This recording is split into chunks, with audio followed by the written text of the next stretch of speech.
menit-menit akhir dramanya kan di situ, perpanjangan waktu sampai penalti. Betul. Nah itu lor, drama sepak bolanya itu di situ. Jadi oke guys, kembali lagi di channel Duet Media. Dan selamat datang kembali di channel yang sangat-sangat mengembirakan untuk menghibur Anda setiap hari. Ini kita bakal bahas Piala Euro yang sedang memasuki 8 besar Mas ya. 8 besar. Ya, kali ini 8 besar timnya sangat-sangat bagus sekali. Siapa aja Mas 8 tim yang sudah dipastikan lolos ke 8 besar? Yang pertandingan pertama adalah Jerman melawan Spanyol, pertandingan kedua Portugal melawan Prancis, pertandingan ketiga ada Belanda melawan Turki, dan pertandingan keempat itu Swiss melawan Inggris. Nah, itu tadi lor, pertandingannya sangat menentukan sekali karena ketika tim itu sudah kalah, maka sudah dipastikan tim itu akan gugur atau tersingkir dari turnamen kali ini, lor. Nah, untuk pertandingan besok, Mas, Jumat ini, pertandingan antara Jerman melawan Spanyol. Gimana menurut Mas Epkar? Oke, menurut saya ini pertandingan ulangan final Euro tahun 2008. Oh iya. Jerman versus Spanyol. Tentu Jerman bermain di kandang sendiri, di tanah air sendiri, dia pengen juara. Pasti ya. Tapi Spanyol juga menunjukkan performa yang bagus. Tim terproduktif Euro ya Mas. Ya betul, tim terproduktif Euro sampai saat ini dengan permainan yang bagus, possession yang bagus. Tapi untuk prediksi, kalau saya sih agak sedikit menjagokan Jerman. Ya, Jerman. Karena memang tuan rumah ya. Iya. Karena di sini tuh Spanyol di tiap tahunnya tuh melahirkan banyak pemain. Betul. Nah, apalagi pemain muda kayak Barcelona. Elmi ya namanya ya. Yang nomor 19 yang rambutnya keriting itu. Yamal. Ya, benar sekali.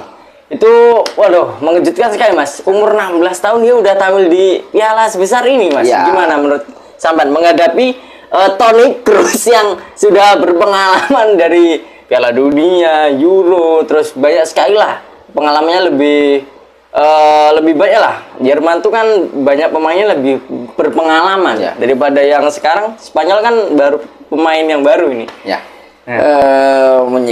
Melihat penampilan Lamine Yamal memang bagus ya, ini pemain masa depan buat Spanyol, juga pemain masa depan untuk Barcelona, benar. Barcelona.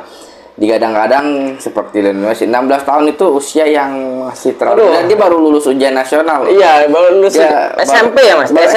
SMA ya?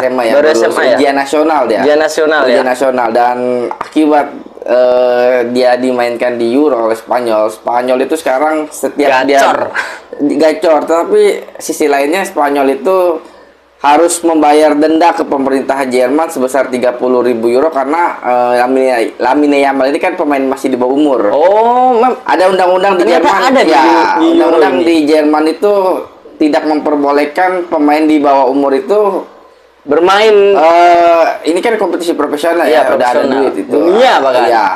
Dan juga jam bermainnya pun di atas jam 6 malam ya. Iya, benar sekali. Sedangkan undang-undang di Jerman itu tidak memperbolehkan anak di bawah usia 18 tahun itu untuk bermain di atas jam 6 malam. Itu makanya Spanyol setiap kali bermain memainkan Lamine Yamal, dia harus membayar denda ke pemerintah Jerman sebesar 30.000 euro. Tapi melihat memang potensi pemain ini sangat baik ya, bagus. Sangat baik sekali. Spanyol punya dua pemain sayap yang bagus, ada Nico Williams dan juga Lamine Yamal. Ini pemain yang sama-sama punya speed. Hanya saja yang saya lihat Spanyol ini lini tengahnya hanya mengandalkan ada Torres kan di situ. Hanya mengandalkan Rodri, pemain Manchester City ya. Itu. Setelah udah nggak ada lagi Xavi, Iniesta, David Silva, itu udah lini tengahnya agak kurang Spanyol. Walaupun memang filosofinya tetap masih bermain dengan position football. Itu.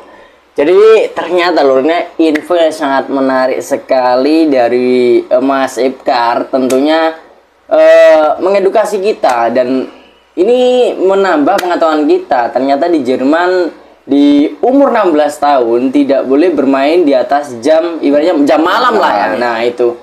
Terus Spanyol ternyata rela membayar biaya ibaratnya admin lah denda. Ya mungkin udah ada peraturannya ya Mas. Ya, itu peraturan dari pemerintah Jerman. Demi menampilkan pemain muda ini rela membayar berapapun dibayar asal pemain muda ini bisa tampil di kompetisi Euro ini. Betul. Itu termasuk kan effort Mas. Jadi timnya negaranya tuh effort memberi peluang lebih banyak jam bermain untuk ini Yamal. Dan menurut saya juga Spanyol selalu melahirkan bintang-bintang gelandang, terus kalau sayap sih mungkin 1-2 lah Mas ya. Betul. Tapi kalau gelandang sering. Ya, betul. Gelandang sama striker itu sering. Nah itu. Kalau kiper ini belum kelihatan saya. Dari Spanyol belum kelihatan. Saya belum lihat kiper hebat lagi dari Spanyol setelah Iker Casillas, generasi Casillas dan generasinya David De Gea ya. Iya ya. Udah belum ada lagi kiper. Belum ada lagi loh. Ya. Dan kita lanjut untuk pertandingan selanjutnya juga habis Spanyol Jerman kan habis itu mana? Prancis lawan Portugal. Nah, ini loh. Ini juga menarik sekali. Mbappe masih umur sekitar 16 tahun bertemu dengan Ronaldo foto ya. Dan kali ini Mbappe harus melawan Ronaldo. Ya. Wah, ini gimana menurut Mas Edgar ini? Menurut saya ini juga partai ulangan final Euro tahun 2016 ya, waktu itu Prancis menjadi tuan rumah tapi mereka kalah di kandang sendiri oleh Portugal. Tapi yang menjadi sorotan adalah Mbappe dan Ronaldo ya. Iya, benar sekali. Mbappe sedang naik daun mengalami masa puncaknya. Ronaldo juga udah di masa senjanya, tetapi dia masih bisa bermain di usia yang 39 tahun. Ini ibaratnya banyak meme itu master versus murid. Nah, itu benar sekali. Master versus murid. Bukan pelatih versus pemain kan? Karena Mbappe memang terang-terangan dia mengidolai Ronaldo gitu. Iya, benar sekali. Tapi untuk pertandingan sendiri, saya memprediksi ini adalah duel yang saya bilang akan menjadi duel yang ketat ya. Iya. Kenapa saya bilang ketat? Portugal sedang bagus-bagusnya, walaupun di pertandingan 16 besar kemarin dia sampai adu penalti melawan Slovenia ya. Slovenia. Prancis. Nah, ini Prancis yang menjadi kritik saya adalah mereka sampai hampir kayak seperti Inggris malah. Ya, betul. Justru ini Prancis lebih parah daripada Inggris ya, karena mereka hanya bisa sampai saat ini mencetak 3 gol dan 1 gol on goal dan satu gol Mbappe, dan itu pun dari titik penalti itu menjadi sorotan banyak media ketika Prancis juga adalah tim unggulan setelah Inggris gitu. Tetapi mereka justru minim gol gitu, dan notabene dihuni oleh pemain-pemain lini depan seperti Kylian Mbappe, Olivier Giroud, Antoine Griezmann, Muani, kan itu kan pemain-pemain yang cepat dan berbahaya. Tetapi itu menjadi sorotan dari banyak orang ketika justru mereka sampai saat ini baru mencetak 3 gol, dan itu pun 2 gol dari bunuh diri dan 1 gol itu dari penalti. Belum ada open play dari. Dan Portugal gacor ya di fase grup itu, dia sekali, bener. Sampai saat ini walaupun kemarin agak syok ya, tapi memang ini menjadi duel yang seru. Kalau saya pribadi arah saya ke Prancis ya, tapi kalau melihat duel sampai adu penalti kita belum tahu juga nih ya. Belum tahu juga ya. Betul. Karena Portugal punya kiper yang bagus juga, Diogo Costa itu kemarin dia kiper pertama yang bagus Mas. Ini cara dia penempatan posisi kayak seperti itu, bola tuh menghampiri dia, bukan dia mengejar bolanya. Itu kiper bagus. Bayangkan dia adalah pemecah rekor sampai saat ini, kiper yang menahan 3 kali penalti di Euro. Belum ada kiper. Mungkin bisa jadi pemain terbaik juga kalau bisa final. Bisa jadi kiper terbaik turnamen kalau dia bisa sampai final lah ya. Kalau melihat dari rekor pertemuan, saya justru lebih berat ke Prancis. Oh, ke Prancis. Oke lor, itu udah ada 2 match lor, dan match untuk ketiga mas saya bakal ada Swiss ya mungkin. Belanda. Oh, Belanda melawan Turki. Nah, Belanda melawan Turki lor. Ini juga, Shaqiri udah nggak ada ya. Shaqiri di Swiss. Shaqiri di Swiss ya. Belanda melawan Turki. Nah, Turki kemarin menang 2-1. Dia bermain juga open loss lah.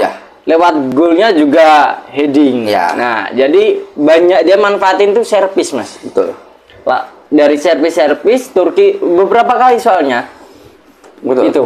Gimana cara Belanda untuk mengatasi servis sedangkan mungkin Van Dijk ya masih udah inilah udah umur, mungkin dia untuk duel ya masih berani, cuman kan nggak semudah dulu. Betul. Ya, Turki ini bermain sangat kolektif ya, secara tim kompak diasuh oleh legenda Italia itu Vincenzo Montella ya. Kalau dibilang mereka golnya dari set piece, memang dia punya set piece taker atau penendang jitu yang bernama Hakan Çalhanoğlu, pemain Inter Milan ini.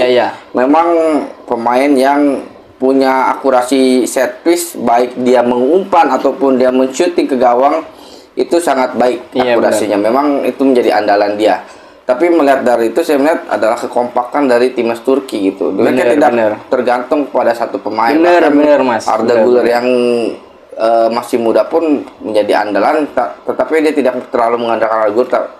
Bermain secara kolektif itu yang saya lihat Turki sampai saat ini bagus menjadi tim yang mengejutkan juga ya. Soal dia menangnya tuh nggak terlalu banyak, tapi dia konsisten selalu. Betul. Menit-menit akhir pasti selalu memberi kejutan tuh. Betul, itu yang saya bilang mentalitasnya kolektivitasnya bagus. Benar.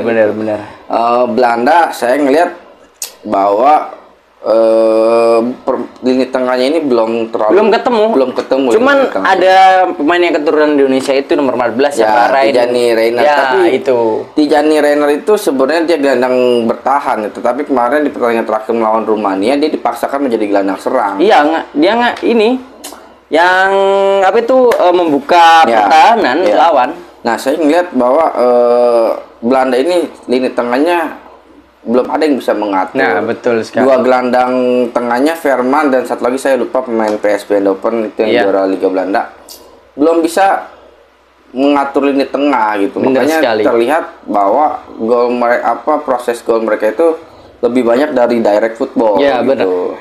Dari dulu kan Belanda yang ditakutnya ada serangan balik. Dari Robben zaman dulu kan Belanda serangan baliknya tuh sangat menakutkan. Sampai sekarang bahkan yang gol yang terakhir kemarin nomor 18 saya kurang hafal tuh dia masuk membuat semakin Belanda tuh mainnya lebih cepat.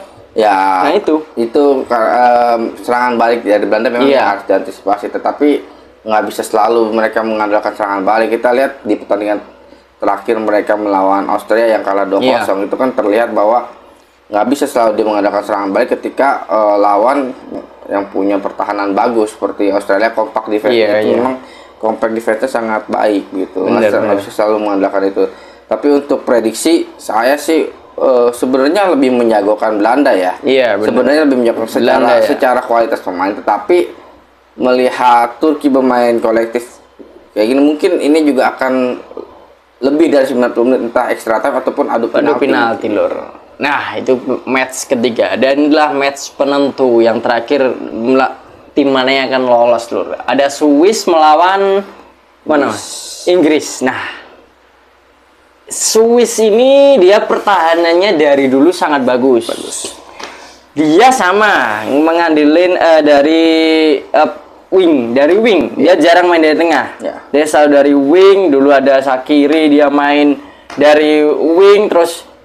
Sedangkan Inggris juga sama main dari wing, cepet lagi. Bedanya Swiss kan masih ada tempo. Tapi kalau Inggris kemarin pas ketinggalan, buset, mainnya tuh langsung das baru tuh. Bola kayak langsung ke depan terus. Gitu. Inggris ini sebenarnya ini ada efeknya juga dari Pep Guardiola ya. Justru Inggris yang sekarang bukan Inggris yang main kick and rush, cepet, keras. Justru sekarang lebih kepada possession ball ya. Bagaimana di tengah itu ada Bellingham, Phil Foden. Justru Phil Foden banyak main City kayaknya. Ditaruh di posisi sayap, tetapi justru lebih sering masuk ke tengah gitu, lebih menguasai bola. Swiss ketika mengalahkan Italia memang dia punya winger bagus. Ada di sana ada Vargas yang kemarin masukkan Italia. Tengahnya juga dia masih ada Granit Xhaka masih bermain. Sommer yang saya bilang kemarin prediksi 16% itu akan bagus juga tampil bagus. Shaqiri masih ada di pemain cadangan, tapi saya bilang kalau secara kekuatan memang Inggris memang masih di atas terus, tetapi melihat permainan Inggris melawan lebih lengkap melihat saya tuh dari lini kiper, dari gelandang, dia lebih komplit. Pemain yang menonjol di liga mereka masing-masing gitu. Jadi lebih kompak.